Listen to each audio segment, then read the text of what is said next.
Good evening. Well, perhaps it was predictable, but it was still, I have to say, very, very unpleasant indeed. I was in a car just after 11 o'clock last night driving down a main road in London, and there were gathered in the middle of the road a Palestinian protest. I have to say, we turned the car around and went away. And actually, in Kensington High Street and elsewhere, we witnessed, I thought, some pretty shocking scenes. But the media are getting this all wrong. The media are calling these Palestinian protests, and they went on in Brighton, in Manchester, in Newcastle, in London, and other places around the country. These were not Palestinian protests. They were Palestinian celebrations. They were out in the streets celebrating acts of kidnap, rape, and murder committed by Hamas. That is actually what was going on our streets yesterday. Just have a look at these scenes from Kensington High Street, right outside the Israeli embassy.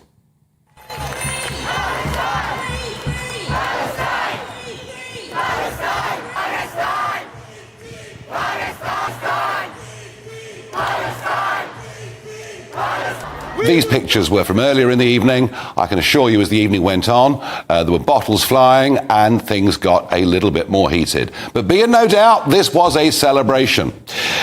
And some of the language and some of the behaviour was highly open to question. Just look at this balaclavaed man being interviewed in the street last night and listen very carefully to what he says and watch the right index finger gesture.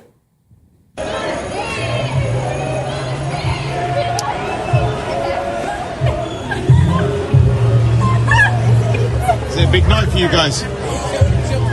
You know, brother, this is the end of the occupation against Palestinian people. Israel is a terrorist state. How do you feel about what happened in Israel yesterday?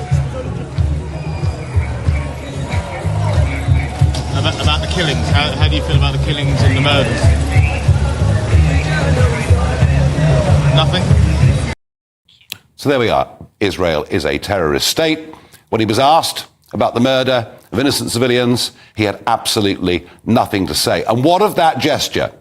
Well, many would say it's an old Islamic symbol to say there is just one God. However, it has been, as you can see in this picture, appropriated very regularly by ISIS over the course of the last few years. I'm not suggesting this gentleman was ISIS, but I am saying it was, at the very least, deeply provocative, which leads me in to the Home Secretary, Suella Braverman, who today has written to chief constables, copying in police and crime commissioners across the country. And she says there should be a zero-tolerance approach to anti-Semitism, and the police should look at chants such as, from the river to the sea, Palestine will be free, which of course implies the obliteration of Israel as a state. Rishi Sunak himself, the Prime Minister, said today, anyone in the UK found to be supporting Hamas in the wake of the attack on Israel should be held to account. And of course the same goes for ISIS. Now, what we had on the streets of London last night were all sorts of the vilest, most racist and basest things, frankly, you could ever hear.